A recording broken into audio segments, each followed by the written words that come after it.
Hello, and welcome to Don't Cry for Me, Quarantina. The truth is I really miss you. Oh, so bad. I so miss bad. you too. I think this is the week that it's really starting to hit everyone, my dear.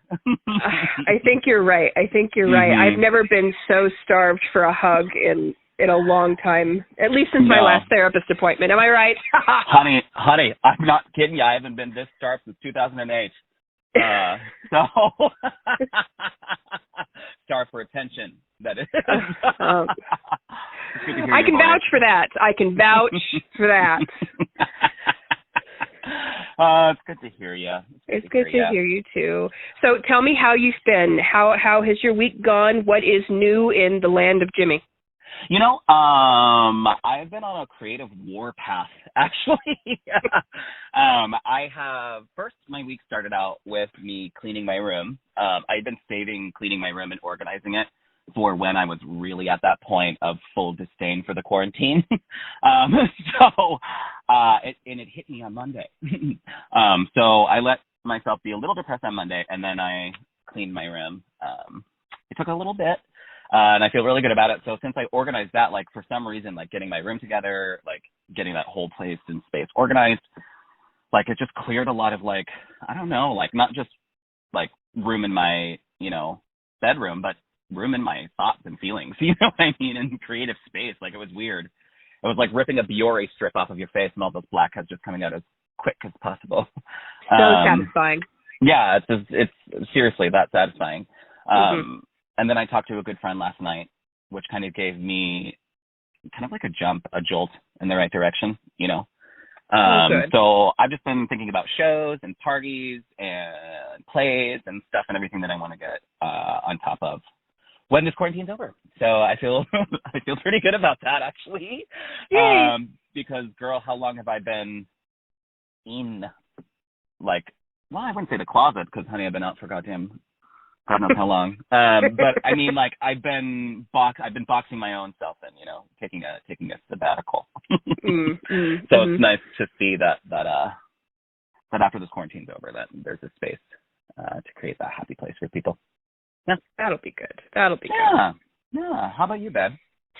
Well, not to upstage you or anything, but I've had a very eventful and rather shocking week. My parents' garage shop barn building burnt down and down to the ground, and Jesus. it was really, really traumatic.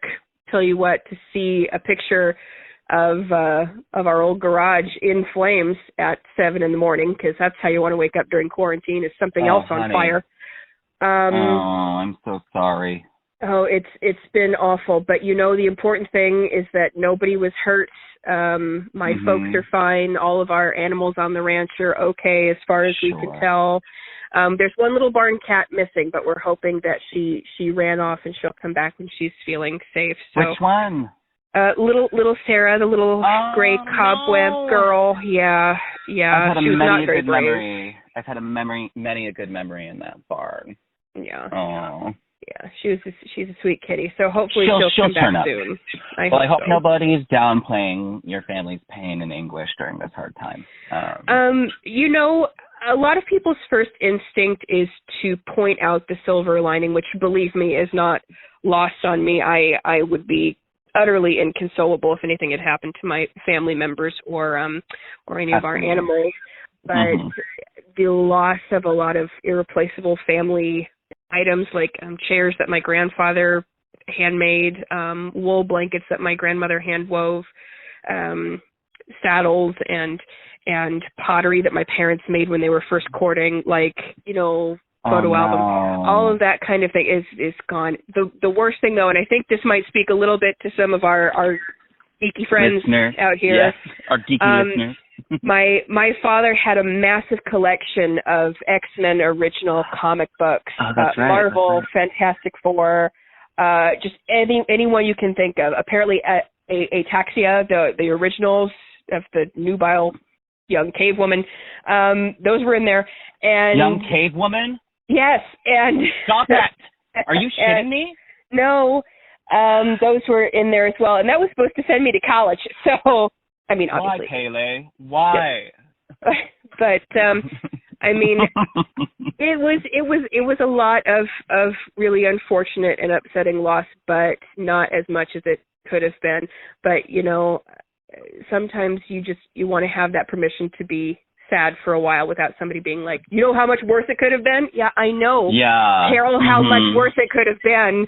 You don't have to remind me. Yeah, I'm so sorry about that. You have such a wonderful family, and you know, I love them. They just, you know, they give so much to the community, and it's hard to see people who do so much for their community and their loved ones, you know, go through such a struggle. Yeah, not to put in a shameless plug for my father, but for any of us locals out there listening to us right now, my dad is the fellow that leaves cartoons everywhere of the little bears and horses and unicorns. That's my dad. So if you've gotten a thank you card or a hang in there bookmark with a little bear with the initials JT down in honestly, I prefer a big bear.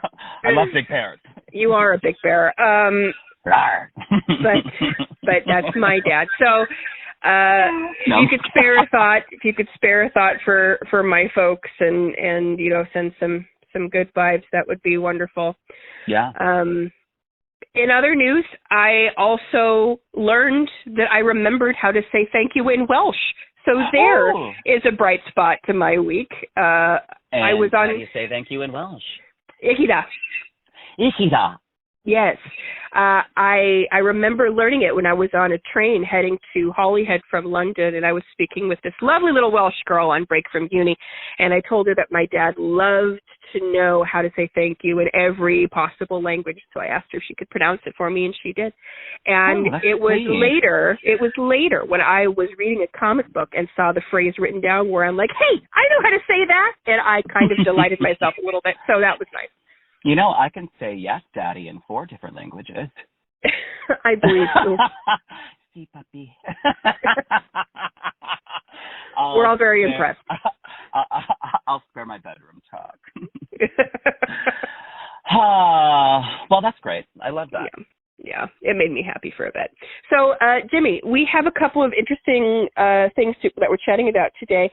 Our first one is going to be our unpopular opinions. Tell us what we're going to be discussing with that. Yes. Well, I mean, one of my favorite trends that I've seen that's been going on with this quarantine is that people are listing like 10 of their unpopular opinions. You know what I mean? And it's like the respect of it all is that people are like, you know, being cute with their responses, but they're not necessarily attacking other people because of their unpopular opinion. And this is just like this really cool forum, you know what I mean, to not be attacked for your morals, you know, and what you personally believe in, what you're thinking, you know, all of those things. I'm sure. I mean, for me, my unpopular opinions are subject to change. I'm not a person who's not willing to look at something from a different side of the coin. But at the same time, I like this because I feel like unpopular opinions are things that typically people talk about in a negative space. And what I've been seeing is a lot of positive chat about like why people don't like things or why people do like things. So I thought that would be kind of a fun topic for us to talk about today with our listeners. Well, any source of connection between people is proving useful in this weird time of isolation. Oh, yeah. So if we can connect over things that we like as well as don't like, I mean, all to the good, right? Yes, yes. So in lieu of the subject today, darling, I'm dying. I'm chomping at the bit. Okay. Salivating, as you will. Please share an unpopular opinion with me and the viewers, or the listeners. Viewers. They're not viewing very much right now. No, the only thing I'm viewing is my own ego. Well, yeah. Fills up the whole booth. Yes, dear. Yeah. Yes. I have a rather, I'm sure, an unpopular opinion, at least throughout the middle-aged women with 3 cats and their own mortgage. I feel personally attacked. I just would like to throw that out there. There is a TV show that is currently very popular called Outlander. Some of you may have heard of it. Yes, Outlander. Very. Outlander, I hardly know her. Oh, it gets funnier every time. Every 18th time. Every 18th time. It does get funnier. It's the comedy rule 18. Add some whimsy and also add a terrible joke every now and then. You know, you got to have that yin and yang. Just in case. For those of you who are not familiar with this particular show, it follows a woman in the mid-1930s or so on a vacation with her husband, who is recently in England at the beginning in England. He's recently inherited a chunk of property, a lairdship in Scotland, and they go to visit this new castle that they've suddenly inherited. And she wanders, as women are wont to do, up around some ancient druidic standing stones, which I'm like, hey, girl, I'm down. Let's go. And what ends up happening is she gets magically shot through time and space through these standing druidic stones, because as if you've been watching Ancient Aliens with me, you know that they're actually antennas through space-time portals. So I genuinely don't have for those hippie crackpots, but continue. Anyway, she gets shot through to, I want to say, early 1200s AD Scotland, where she ends up being forced to marry the most handsome, talented, stunning, gorgeous Highland man, who is also the heir to the lairdship that they are currently presiding over. Oh, what a fucking travesty. What a travesty. I know, right? That what like a bummer. An awful wind-up. An awful wind-up. I know. So you what's the pitch? Well, you would think that with a setup like this, it would be an absolute winner. The trouble is those of us who have read a great deal of, shall we say, shady literature in our time. Foulball. This series you leave Nora Roberts alone. Leave her alone. I love a Celtic romance novel that's borderline G-rated, okay? Oh, it's not G-rated. No. Do not let the kids watch this show. Do not let them watch this show. Don't let them listen to the soundtrack. Don't do it. My Aunt Wee the Optimist. No. This show is, how I put it, I think, when I first watched the first and second season, was this was your classic Highland gas station smut novel put to script and filmed. Not Walmart smut novel. Gas station smut novel. So we're talking Circle K. And that's a little high end, though. Well, I mean, there are some good parts, and I'm getting there. That's some high end gas, baby.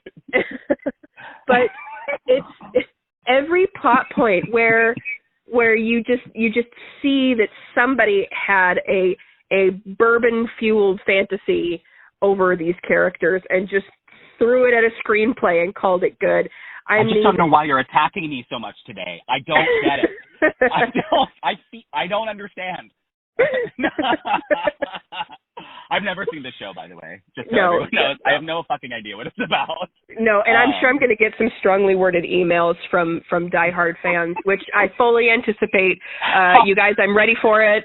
You can tell me how much I'm wrong and how it's an absolute godsend for if you. Anybody wants Dyani's address and phone number, DM me. Stop it. But, I mean, smut novels, as I have heard, follow several very popular genres where you have, like, the vampire-driven smut novel made famous by a certain TV franchise we've all seen. There have been werewolf smut novels that have been popular for so long. Millionaires into BDSM, also made popular by recent works. My current life.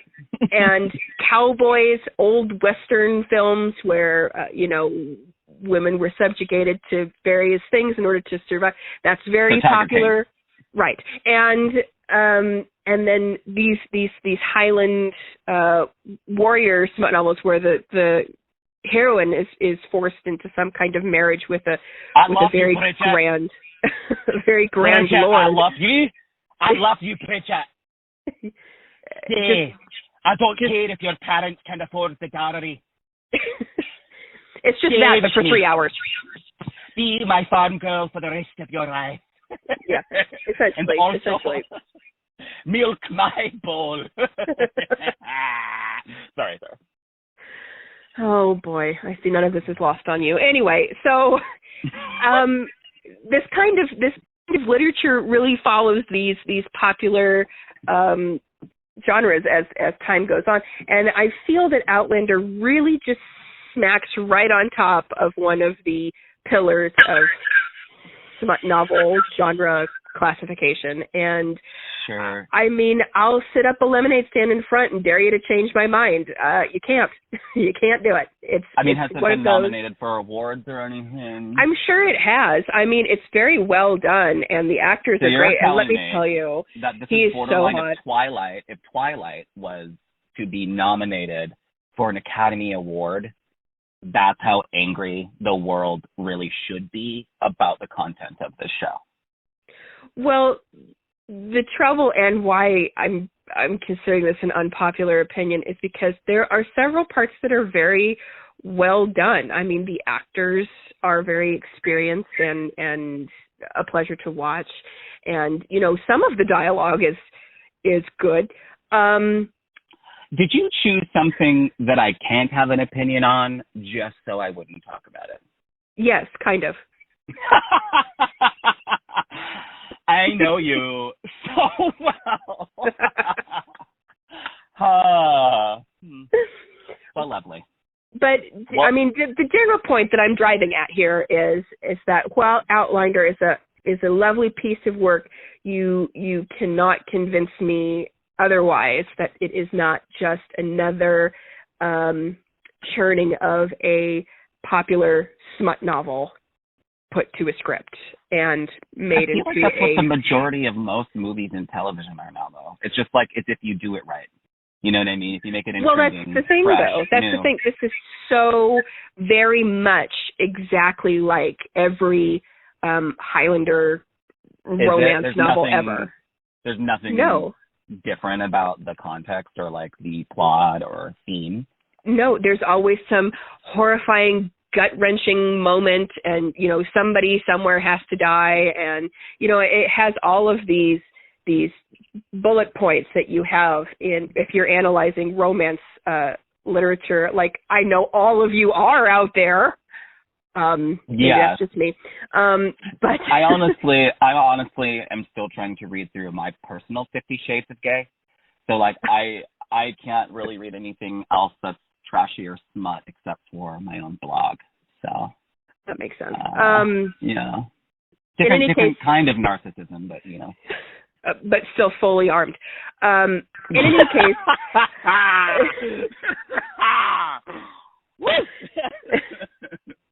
in any case, I'm anticipating those letters, everyone, for how much you love Jamie and how he's the perfect man. I agree with you.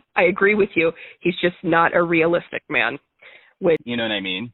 Like, I'm a damn snack for me, and like, so I do agree with you. You know what I mean? Like, there ain't no such thing as a perfect man.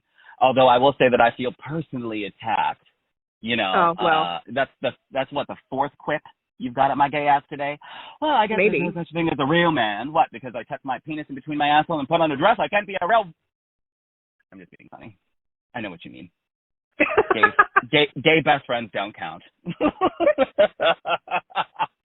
But yeah, no, I do.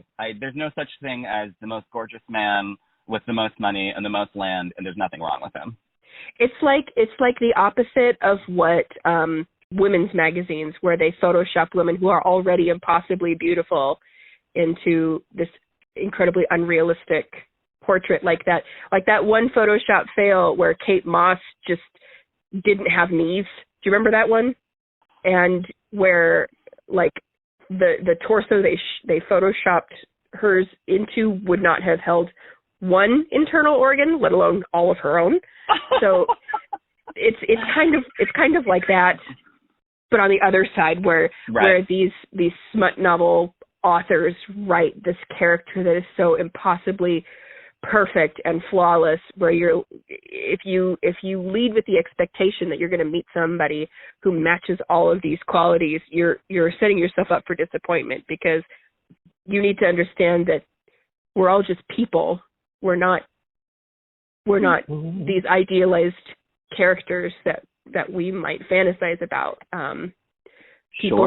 People are flawed, and that's what makes people better than characters. Yeah. So, not to down on anybody who's fallen in love with fictional characters. I mean, I feel your struggle, you guys. I fall in love with many. But as far as understanding each other, I mean, I think it's an unfair standard for, like real Murray's men. character in Cinderella's story. Yeah, that's not real. Yeah, that's not real. But like, oh my God, when I was a 17-year-old boy, I mean, that was my dream. My dream man was Chad Murray in a Cinderella story. Can I confess that mine was Jonathan Taylor Thomas from Home Improvement? JTT? Is that too embarrassing? My mom used to tell me no, it's not embarrassing. My mom used to tell me I look like him all the time when I was younger. Oh, that explains everything. And he's gay, right? Of course he is. Oh, man. That's funny. Well, I agree. Did you have any more closing thoughts on your Outlander? On Outlander? I love this song. Okay, I can get on it for the plot and the storyline and everything, but the opening credits song is just gorgeous. So we can agree on that. Cool. Well, I have an unpopular opinion, and I think it's going to be a little... I bet you do. Everybody sit down. I'm just ready to air out some laundry about this. I think... God, how do I word this? I don't know. Not everyone. I don't want to put a complete blanket statement on all people, but in my opinion, I think that Democrats are just as bad as Republicans. Do explain. Well, let me see. Where do we start?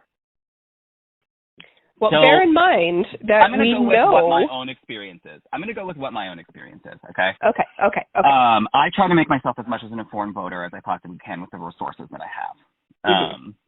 And I don't necessarily always feel like I am voting for who I want to be voting for, because I'm always being told who the right vote for me is. And when I'm always being told who to vote for the lesser of two evils, that darns my goddamn soul. Mm. I don't morally like to do that, but because I put my moral of making the responsible choice before my personal political views, that's what I put before them. I think that people do not do that. I think that people put their own politics before their what people really need to be doing in order to change the way that the world is moving right now. I get it. There's a lot of anger, and there's a lot of stuff coming from the other side for Democrats. But, I mean, I have seen the entire party shift into attitude, and everyone's just feeding into exactly what the Republicans want, in my opinion. So what does that make Democrats? Does that make them weaker because they're more passionate about the politics and the way that the world moves? Or does that make them stronger because they're fighting for it so hard? And does that make us look at our Republican brothers and sisters as people who should be looked down upon and shouldn't be, I don't know. I just have a hard time with the way that Democrats talk about Republicans. And yes, maybe Republicans do the same thing, but I mean, why sink to their fucking level? And that happens more than not, that people have a certain sight of politics that they want everyone to know what their opinion is on it. When, yes, your opinion does matter, but your vote matters more. And it just bothers me very much that there is so much negativity when it comes to the politics that this president and this administration has created for all of us, for us to be this way. And it's not like people are, it's like all I see are like people on Facebook and social media. Like in our community, I don't see a lot of people being super proactive. You know what I mean? I'm being completely honest. I mean, there are some people who are doing it, and I'm not shaming those people who are busting their ass to make this world a better place, and not those people who are shoving it down people's throats and making us feel uncomfortable about it, in a bad way. I mean, don't get me wrong. I love politics that make me feel uncomfortable because it makes movements in the right direction. But at the same time, I just feel like that hostility and anger leads to violence, death, and, all those really bad things, evil, Problems end up not getting solved because we're too busy throwing vitriol at each other. Yeah. And for me, it's upsetting. It's saddening. Like when you see a very intelligent person make themselves look like a complete fucking idiot because they can't get their point across, without putting their emotions on the side, on both sides of the party, to be completely honest. I think Republicans are awful, but I also think Democrats are awful. And I think that, both of them are just as culpable for their personal actions when it comes to what we've been through in the last 9 years, maybe less, and the shift of politics, We're going to get some tweets about this, and they're going to be weirdly personal. I just don't care. I feel like that somebody has to say it, and nobody is. Because as somebody who leans towards the Democratic side of, politics, very much so, I still don't identify as a Democrat really because I'm a human being. And these people use it like it's like I was born gay, I was born a Democrat. And so, you know what I mean? And it makes me feel ashamed to be part of that, side. And it brings a lot of shame to me as somebody who really, I hope that I can eloquently make a point on certain political issues that I feel like I can speak on as a white gay male. There are other issues that I don't feel like I can speak on because of how I get attacked from not only people in my own political party, but other people, from both sides. So it's like, how is this constructive? It just doesn't make any sense, when you make politics personal. And everyone's like, well, politics are personal. And yes, politics are personal, but for my view on it, put a little bit of a perspective on it, right. How much, I don't know. I try to have a realistic approach to politics. I used to not vote, I used to feel like my vote didn't matter. And I used to feel like that all of this fighting and all of this bullshit and all of this anger was why I didn't want to vote as a teenager. Looking the way that people treated each other when it came to the Gore-Bush vote and all this shit, Clinton and just adults around me, just spitting venom at each other on a constant fucking basis over politics, and not even talking about love or hope or dreams or equality in the right possible constructive ways. And that's just been really hard for me. So that turned me away from voting. And then I grew up, and I realized that, well, fuck, if I want that shit to stop, I'm going to have to make a responsible vote for my country. And I was turned off by Democrats to be part of that party, and I was turned off by Republicans to be part of that party. So I registered myself as an independent because I don't like the behavior of the majority of each party. I've been asked a lot over the years if I'm a Democrat, or Republican, or an independent, or Green Party, or however many parties we have secretly. And I'm more interested in the moral compass driving people's decisions to vote one way or another on each individual issue. Yeah, I vote for other people, including myself. I don't just vote for what I want. I vote for what I think is best for everyone. You know what I mean? Right. Whose side are you really on? Are you really on the side of young mothers in dire circumstances, or are you on the side of large corporations, having a shrunken tax bracket? It depends more to me on the direction of your moral compass rather than just saying, vote blue, whatever it is. Right. I don't know. So, or red. It's hard to. I know that the unpopular opinion specifically is Democrats versus Republicans, but really my unpopular opinion is that everyone fucking sucks. Why are there grown-ass adults deterring children who are capable of voting from voting? Yeah. You know, like that's gross. Like, fucking gross. Yeah. And I just want it to stop. Yeah. So that's my unpopular opinion. Well, the important thing that people need to remember is that being able to say, I don't feel educated enough on this particular topic to have an opinion. Just the absence of an opinion is an unpopular opinion, because a lot of people have said, if you don't have a strong stance, then you're part of the problem. And I mean, in certain respects, certain categories, there might be, you know, a grain of truth to that. But you shouldn't shame people for being able to say, look, I don't know enough to be able to scream angrily onto the YouTube comment section about it. Sure. Can we talk about something else that I could offer an opinion on? I mean, there's no shame in that at all. No, and people like to, not at all. A lot of people like to put a lot of shame on those people. Like, well, why haven't you educated yourself? Well, because I'm trying to feed my family of 5. You know, there's a lot of extenuating circumstances, and being cruel online, while easy and so effortless for a lot of people. Yeah, it's effortless for people to go to immediate anger and self-deprecation. I don't know. Yeah, but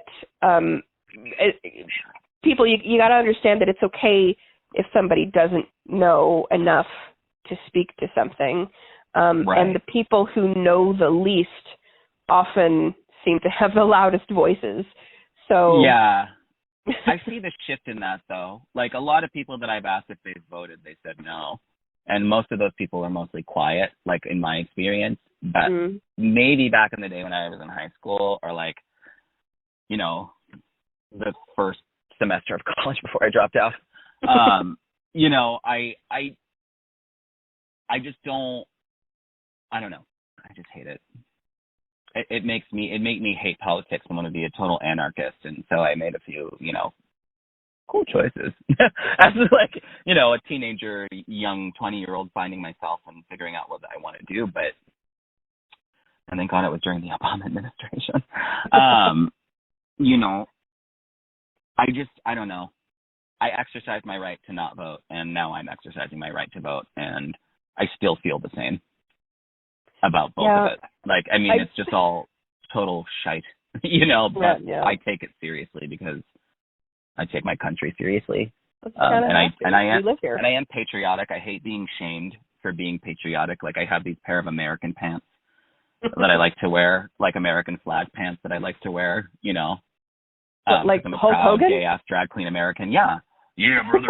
And like, and I like to wear them out, like, on a Tuesday afternoon, like, or like, you know, like, when I'm just trying to fucking, like, eat a bunch of bang bang cauliflower and drink my weight in beer, you know? And somebody always has to mention that I'm wearing American pants. They're like, oh my God, I can't believe you're representing our country right now. Like, how is this gonna fix itself if we don't actually represent our country?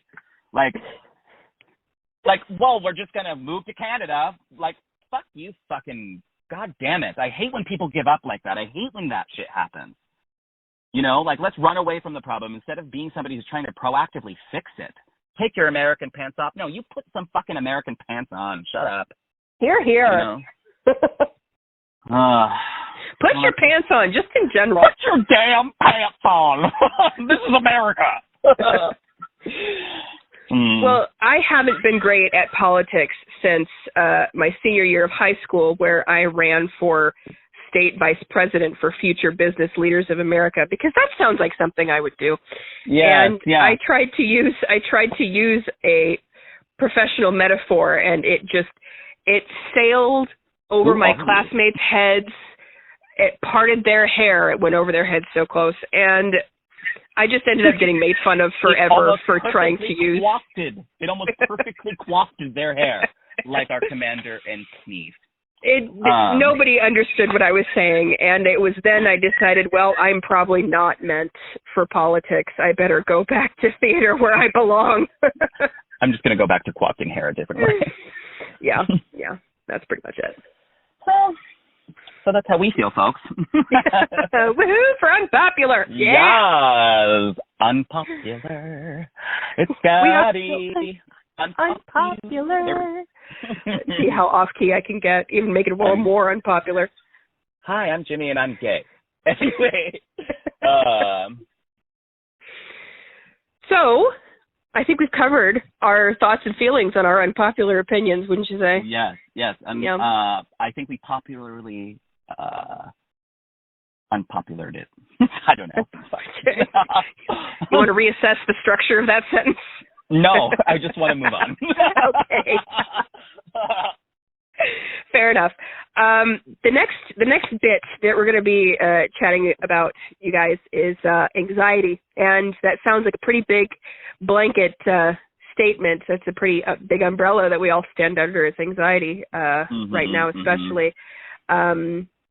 Anxiety disorders, just a general feeling of anxiousness, anxiety driven directly from the quarantine and isolation. Everybody's got some degree of it right now, and I was thinking about it this week, and while I am far from any sort of professional counselor or therapist or anything, I was doing a little bit of study, and I thought I would share my unqualified findings for you. Please.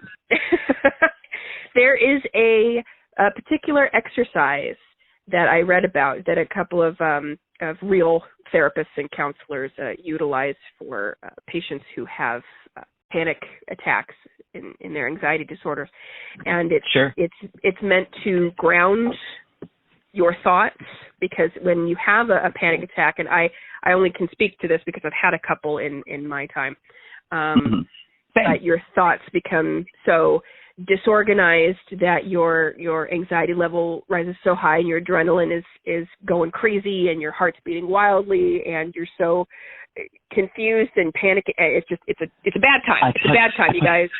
I put the purr in hyperventilating. It's not great. It's not a good time. No.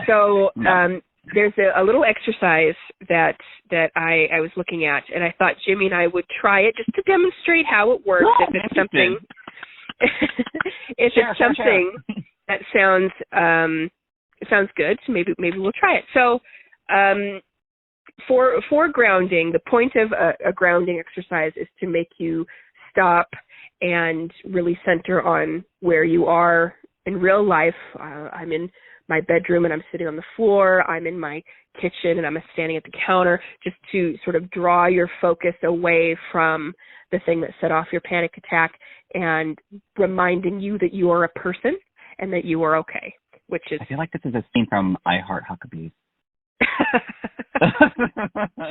Continue. That would make sense, wouldn't it? So it's 5, 4, 3, 2, 1.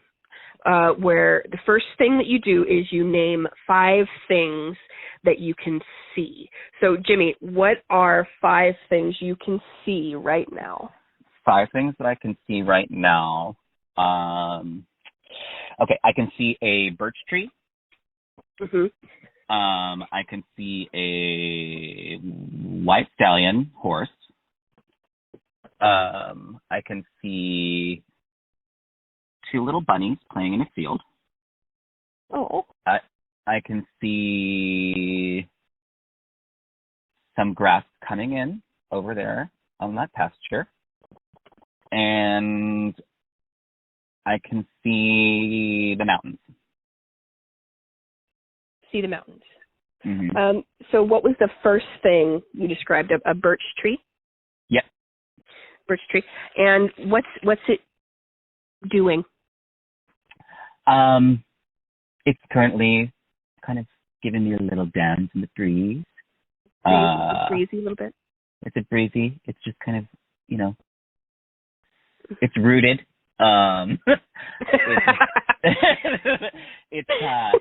It's currently budding. I can see that it's budding. It's just kind of it's doing what trees do. I hear they do a lot of work with breezes. They do. It's very accurate. Very good, very good. So this first part, when you notice the details about the first thing that you saw, it helps center all of the things you just saw in your mind and helps you focus a little bit on seeing the little details and drawing your mind away from I'm genuinely not kidding here. you. I actually genuinely feel a little calm. Oh, good, because we're not even close to done. I know. I'm starting to. You'll be so relaxed when we're done. I'm serious. I'm really not kidding. Like, because I'm just like looking at the tree and I'm watching the leaves dance. So the next step is number 4. So you need to name 4 things you can touch around you. Okay, I can touch the driver's wheel because I'm using my car. I can touch this here water bottle. I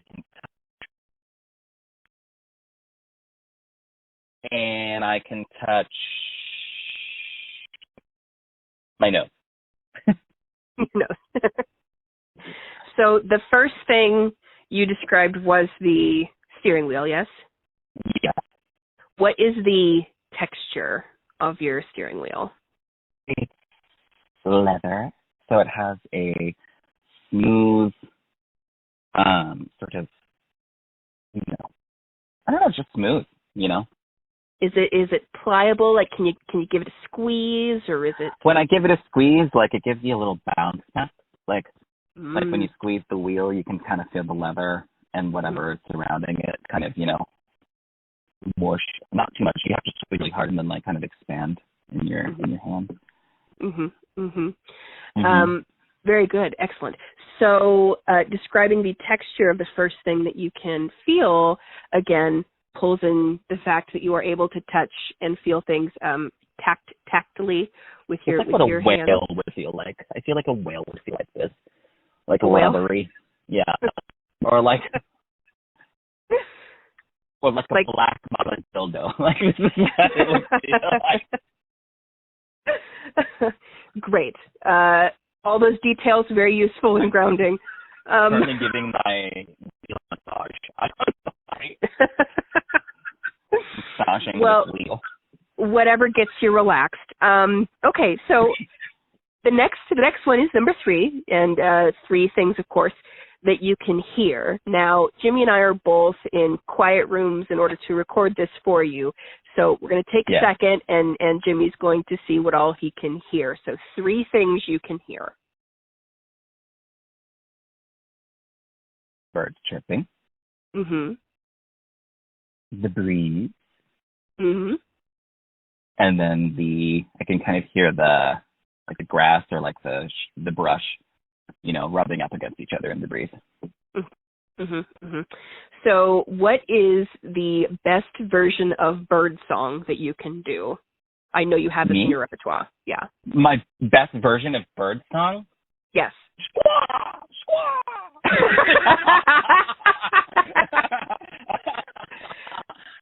I was fully expecting you to go like warbler and be like. No, I can't whistle. No, you're just like caw, caw. Honey, I am not a whistler. I can't whistle. I can't whistle while I work, So that's why I talk so much. That makes sense. It's all coming together. No, squaw. Squaw? I don't know. Okay, great. So you did hear some things further centering your existence into this one spot of things that you can see and feel and hear. Next is number 2, 2 things that you can smell. Now, everybody out there, Jimmy and I are used to ranch living, and Jimmy's currently out in the middle of nowhere, Cowsville. And then so someone called Jimmy, it East Bumfuck is what people would call it. And personally, I'm into a South Bumfuck, so this isn't fun for me. And there you have it. There you have it. 2 things you can smell. My body odor. Right. And I can smell cow shit. Just straight up cow shit. Excellent. Did you know that the sense of smell is the most closely linked to memory retention? Yep, I do. Every time I smell lavender, a memory on my driveway as a child comes back to me for some reason. Well, I have the same thing with lilacs. I had a fort when I was about 4 or 5 that was made of a lilac bush, and I was sitting there. I meant to say lilac. You did? I meant to say lilac. Yeah. Oh my gosh, it was lilac bushes. Yeah, yeah. Oh. My parents, when they first moved into their house, they planted, I want to say 8 or 9 lilac bushes on the side. And I went back and visited, like 2016. It was in the winter. But I mean, oh my God, like you couldn't imagine the significant growth of these lilac bushes from when I was a 12-year-old to when I was 27, you know? But anyway. Oh, man, that makes sense. Okay, so great. So 2 things you can smell, which were, of course, cow, because cow, and excuse me, your body odor, because remember, everybody, we are still in quarantine. And and I haven't worn deodorant since the beginning. And the thing has been is that I actually hadn't smelled like body odor, and it's back to anxiety recipes. Well, there you go. Great. I just haven't. I mean, why? There's no reason.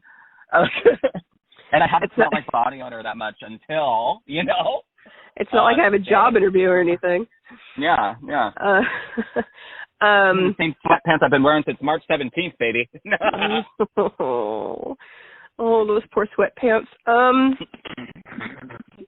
Okay, so we're on the last one, and this is the most in-depth one on the list. One thing you can taste. One thing I can taste? Yeah. My sparkling lemon water. What brand? Safeway. Homemade. Homemade. I made it myself. Oh, I love lemon. Yeah. I don't know why, but I've always loved it. I'm not super into like harsh, bitter flavors, but lemon Sherbet lemon. Lemon has always made me really happy. It's probably that 0.6 Italian in me. That's a but shame yes, for him. this is the. Now, how do you feel? Tell the world how you feel. Do you feel relaxed and safe? I do. I feel relaxed and safe. Grounded. Has it slowed your breathing? My breathing slower. My heart has actually kind of stopped beating as fast as it was. So yeah. Oh, good. Yeah. So just a useful little 5-step grounding tool for those of you who are so inclined. I found it useful in my moments of anxiety, just to really remind myself that I'm not actually flying away on this tornado of absolute terror. So 5 things you see around you. Color me Helen Hunt. Yes. 5 things you see around you, 4 things you can touch around you, 3 things you hear, 2 things you can smell, and 1 thing you can taste. And this was rather fun since everything that Jimmy answers is going to be a complete surprise to me, and everything that I answer is going to be a complete surprise to him because we're, about 46 miles away from each other at this point, I think? Yes, absolutely. And many more, dear. Many more. Okay, so 5 things around me I can see is my squirrel butter bumper sticker on my guitar case. My industrial fan that I have to have running or else I can't sleep. A large acrylic painting that my dear friend Samantha painted for me. The subject is a red-haired girl in the middle of the ocean. A little self-explanatory, really. A candle that is burning, titled Cozy Comfort. It smells like fresh laundry. Oh, I have to save that for the next one. A candle. And a portrait of a fox that my illustrator father drew. That's 5 things I can see. Wonderful. Tell me about your squirrel butter. Squirrel Butter. Squirrel Butter was this great band that we got to see when we were at Wintergrass in Bellevue a couple of years ago. For those of you out there who don't know, my family is super into bluegrass and Celtic folk music. And yes, and every chance we got, we would go to the Wintergrass Bluegrass Festival held in Bellevue over by Seattle. And I saw Ricky Skaggs there. I saw Pertnier. I saw, who else? The Dusty Strings, hung out with them. The Deadly Gentlemen. Peter, Paul, and Mary. Well, actually, I'm pretty sure a cover band for Peter, Paul, and Mary were there one year. Shut the fuck up. I'm not even kidding. You know, I love that. I know, it's great. But, so Squirrel Butter was one of the bands that we hung out with, and they gave me a sticker to put on my guitar case, and so now there it sits. Well. Yeah. Let's see. So the next one is 4 things I can touch. I can touch my down comforter. That was a gift from my mother several years ago. I can touch a silk scarf that was gifted to me after a show I performed in. I can touch my Baron drum that I got when I was last in Dublin. It's gorgeous and green, and I love it. It's my favorite thing. And I can touch this rug that my grandmother wove when I was about 12. And they all feel so comforting. Let's see. 3 things I can hear. I can hear the whirring, the whirring of my laptop. The whirring of my laptop. And I can hear the ever so gentle snoring of the pit bull that lives in my house. He's terribly sweet. Yes. I have met him. Let's see. What's the third one? What was another thing I can hear? I can hear the sound of my own pulse in my ear that is currently pressed up against this phone. Lovely. Let's see. 2 things I can smell. I can smell the candle that is currently burning in my room. Cozy Comfort. Definitely recommend. It is very cozy / comforting. And I can smell this heat pad, rice sock for muscle heat treatment. Smells like burning rice. Works very well. I definitely recommend. And let's see, one thing I can taste. I can taste this Diet Pepsi that has been just wickedly watered down with ice, and it has a very specific taste. You know, fountain Diet Pepsi with those weird ice chunks watered down in it. I love watered down Pepsi. I'm gross. But yeah, I feel better now a little bit. Maybe just the steady stream of CO2 leaving my mouth has made me relax. Well, I mean, even me listening to you do the 5, 4, 3, 2, 1s is also relaxing for me. Oh well, good. Glad I could help. Yeah. The anxiety of this quarantine has been getting to me. Yeah, so. Tell me about a couple of the things that have made you anxious recently. Now that we've done our exercise. This is going to sound like an oxymoron, but I had a stage fright. Go on. I've always actually had stage fright as a child, and I pace back and forth and hyperventilate and or vomit, sweat profusely, and basically feel like I'm having a heart attack right out on stage. Every time, without fail. No relaxation. Absolutely none. Ever since I was my first show, since I was in the 4th grade. And in the 4th grade, it was the only show that I have ever forgotten my words to. And I forgot them, and I told myself I was never going to let my anxiety do that to me ever again as a 8-year-old 4th grader. And I became a perfectionist when it came on stage. I don't know what I did. I don't know how I do it. I honestly can't explain it to you. But the second I get on stage, that anxiety channels into character. That anxiety channels into a whole different energy. And when I talk to you about like massive amounts of anxiety, like that energy is massive. I'm talking like almost physically debilitating. Like if I didn't time it out properly, I would never get on stage. My goodness. So I'm not kidding you. Quite a threat. I've never told, actually, there's only one of my theater friends that knows that, because she saw me before I went on to the show Producers, and I was the only one backstage. And she was like, "Oh my God, I've never seen you do this. You're such a good performer. What are you doing?" And I'm like, "This is my method." Anxiety. This is who I am.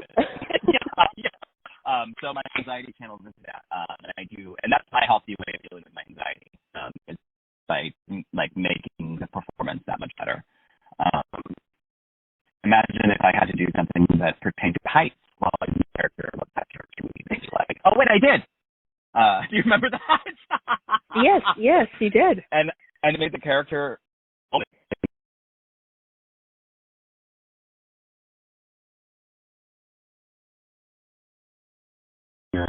vulnerability when it comes to things that people don't know about my anxieties is that I actually get stage fright very badly. Very badly before I go on stage. Well, you know, I tell this to all of my acting students. Public speaking is like the number one fear that people had, even before death and spiders. You know, right? And I have to tell you, for me, it's not public speaking. I don't care about being myself in front of other people for some reason. It's that I want that character to be flawless, and failure is not an option, and I'm afraid of failing. Well, I mean, at the heart of every fear that we have isn't the fear of failure, like the fire in the belly of it, you know? But I think that's what it's not the stage that I'm afraid of. It's the fear of failing that I'm afraid of. Yeah. Which channels my anxiety into the reaction of stage fright.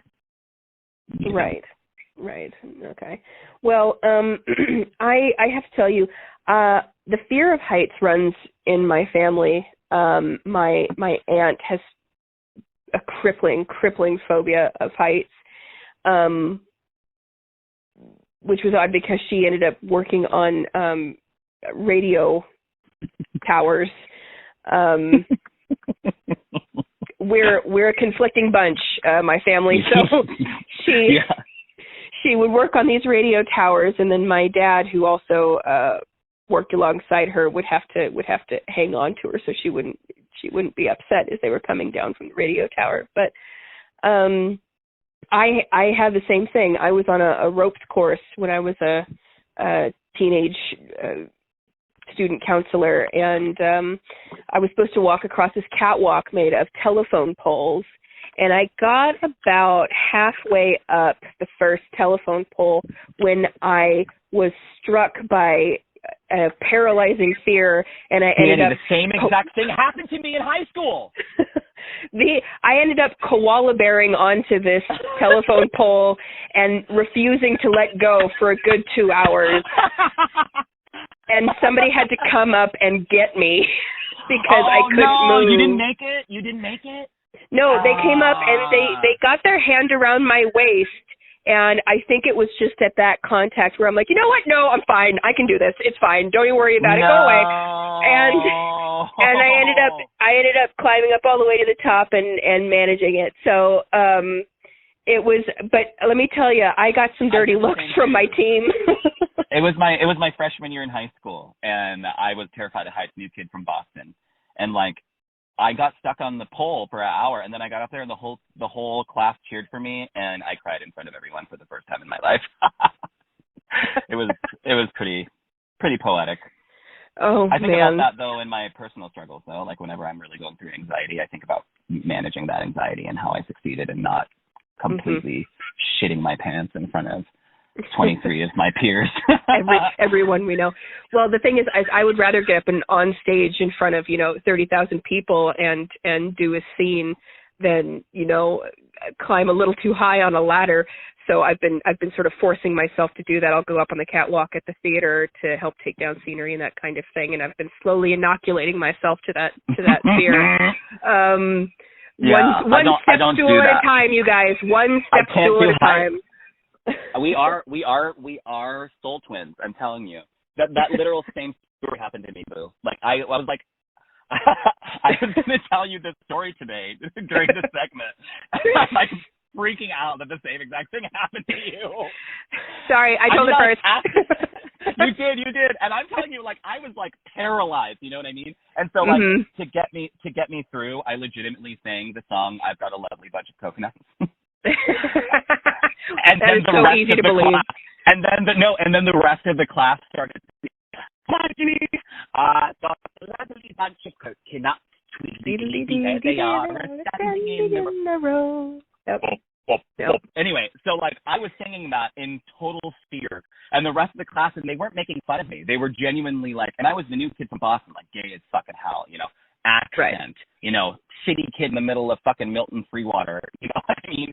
And I was just like encouraging me, and then that's when I realized that like I was in the right place, you know, when I moved to the right place, because where I grew up, people would not do that. People would make fun of my ass, like from the start to finish of me trying to climb a rope, you know what I mean? And like in Milton Freewater, like in the middle of a small town in America, you know, these kids who you would think would be a little bit more, you know, stereotypical, they weren't. They were encouraging to the fat gay kid who couldn't deal with his anxiety and was literally dealing with his biggest anxiety in front of a bunch of strangers.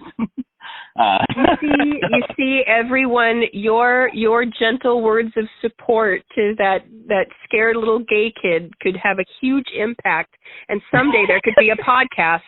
So yeah, don't take it too lightly. Show kindness at every opportunity. Yeah. So, oh my dear. So in this moment of anxiety, I think it's important that everybody understands that you absolutely have permission to feel whatever you feel, and you shouldn't be holding your feelings to somebody else's standards, because this has never happened in our lifetimes before. No, who can you be comparing yourself to? So there's a lot of that going on. Allow there, that, and I think the reason is because of the anxiety and fear of the unknown. I think that people don't know what's going to happen, and so that's making them react, and that's making them angry, and that's making them accuse other people about like this stimulus package and that thing. And like everyone should be understanding of, no matter what class of society you are in, no matter where you are at, no matter what you're going through, don't be a fucking asshole. Be nice.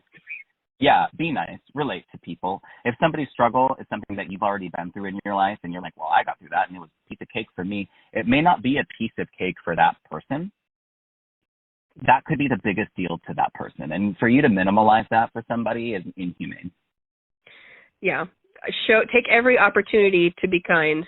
The golden rule, you know, that's been true for how many millennia now? Do unto others. Anxiety isn't just a social disease. It's a mental health issue. Yeah. And mental health is very serious, and I believe that it's one of the largest group of people who are discriminated against. If not the largest group of people who are discriminated against in this country. Right. Next to special needs and mental health.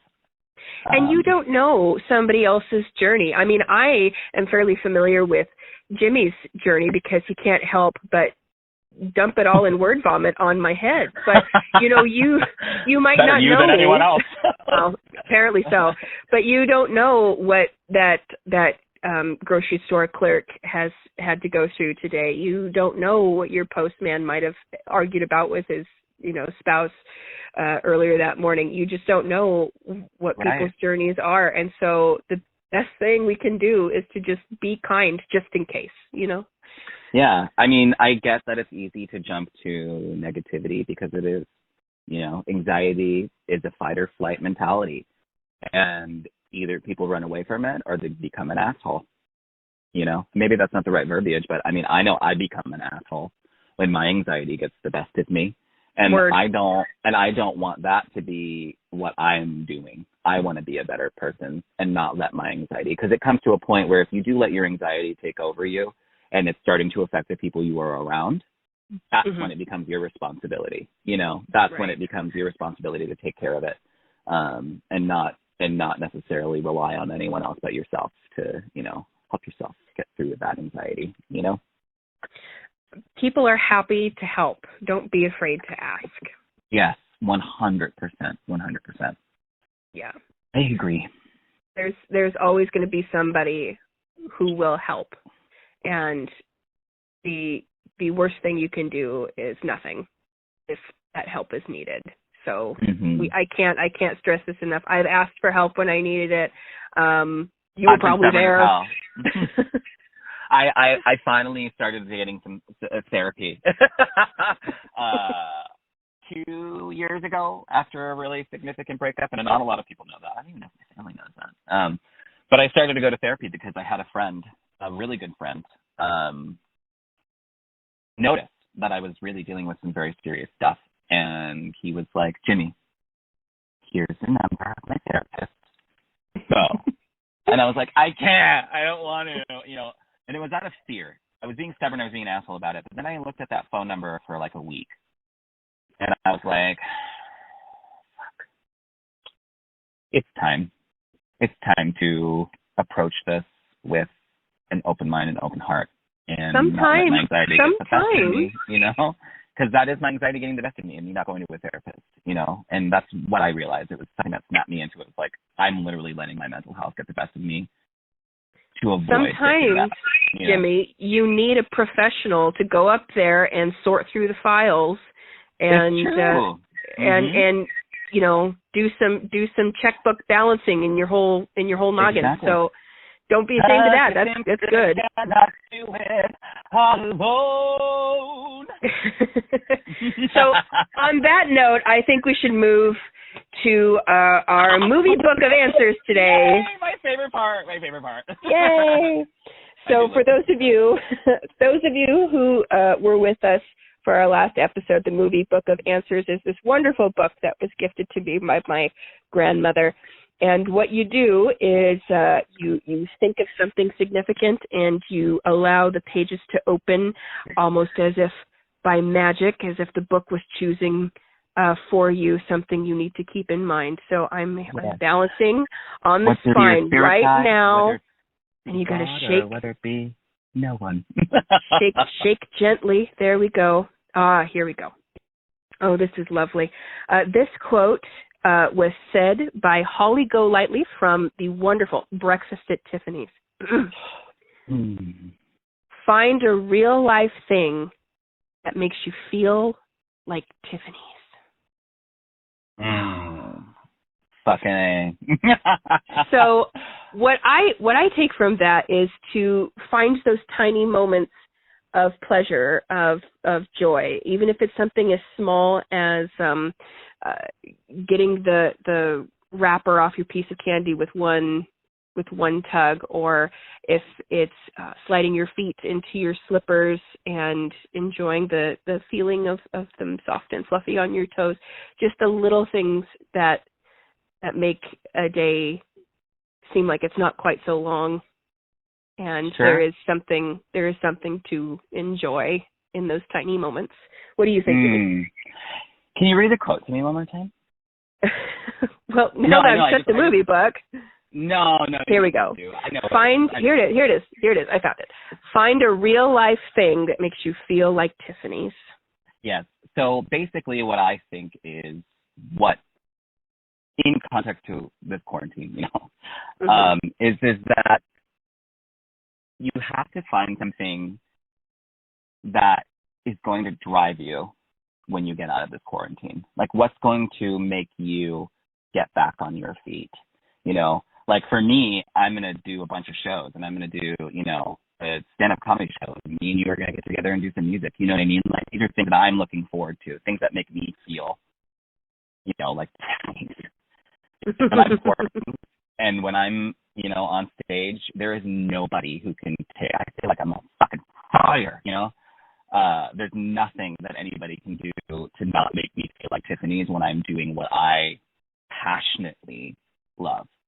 So find your passion, that's the most real thing, is your passion, and apply it to yourself, be bold, create something, whether it be organizing your house or, writing a script. I'm writing a script right now. I'm going nuts, and I'm trying to look at that. And those are the things that make me feel like $1,000,000 that make me feel like a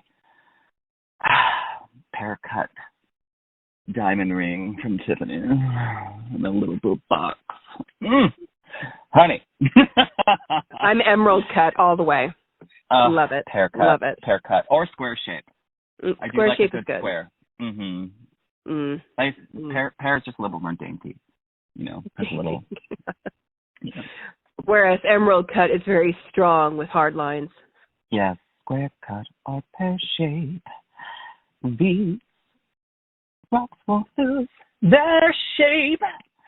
Diamonds are a girl's best friend. Ooh.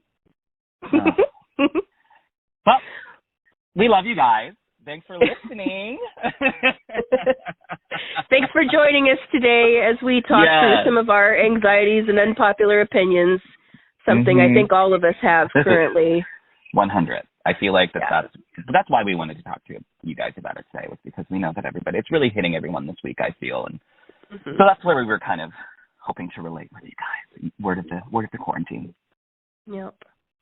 So we're thinking about you, and we miss you. Yes. Tune in next week to listen to our undecided topics, because we really don't know what we want to talk about yet. Every day's a surprise.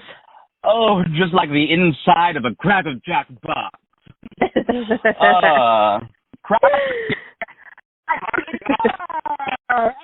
on that note, say bye to our